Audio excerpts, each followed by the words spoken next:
Актуальные вопросы на сегодня – алкоголизм, наркомания, аварийность на дорогах региона, экстремизм, терроризм и другие. Эти проблемы волнуют жителей Ингушетии. Статистика наркомании неутешительная. Так, за 9 месяцев 2025 года правоохранительные органы субъекта выявили 150 преступлений, задержано 66 человек, изъято более 8 килограммов наркотических и психотропных веществ. За аналогичный период прошлого года это число достигло отметки более 16 килограммов. Несмотря на снижение числа наркосбытчиков, представители МВД по Ингушетии рассказали о мерах по пресечению незаконного оборота запрещенных веществ и алкоголя, а также о результатах оперативно-профилактических мероприятий. Общее количество административных правонарушений, составленных протоколов, материалов – 443 административных материалов. По 6.8 статье 15 материалов, по 6.9 – 428.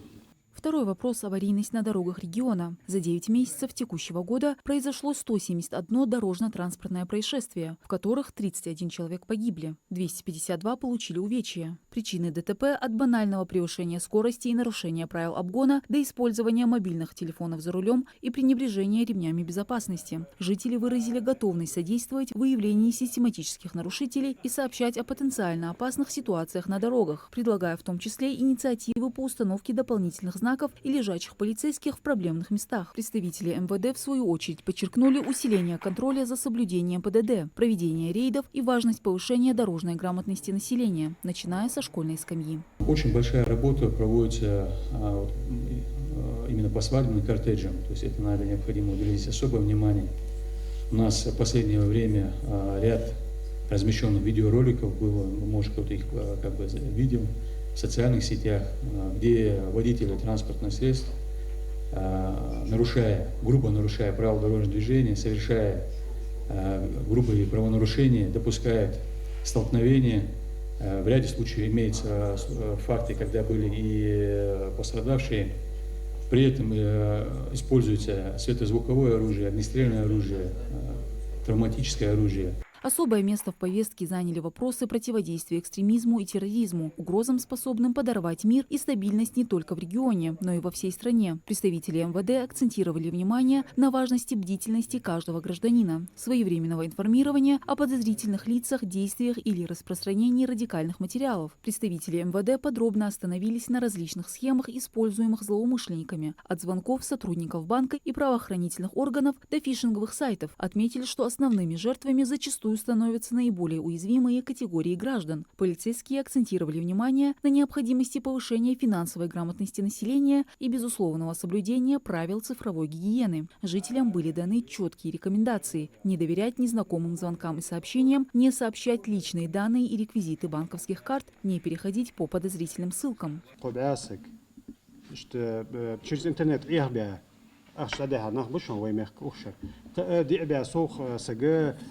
телефон тихий, على سايت تقول يعني أخشى تحتي إشتريه بينهم وور بياسك سولين خل نخ إزبار بيحتمل ده شو فإيشو ده ديان ده إزبار سوور. Внимание уделили вопросам приема на службу в органы внутренних дел. Представители МВД по Ингушетии подробно рассказали о возможностях и преимуществах работы в полиции, стремясь привлечь в свои ряды активную, ответственную и патриотически настроенную молодежь. С вопросом трудоустройства каждый желающий может обратиться в территориальные органы в кадровое подразделение. Существует прием в органы внутренних дел.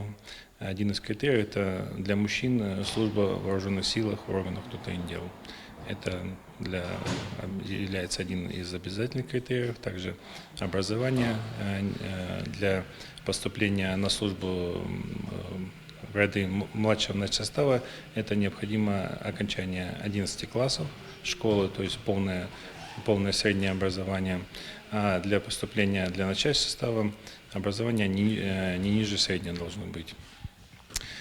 Также он должен владеть государственным языком нашим. Сход граждан является важным шагом в направлении формирования единого фронта в борьбе за безопасность и благополучие республики.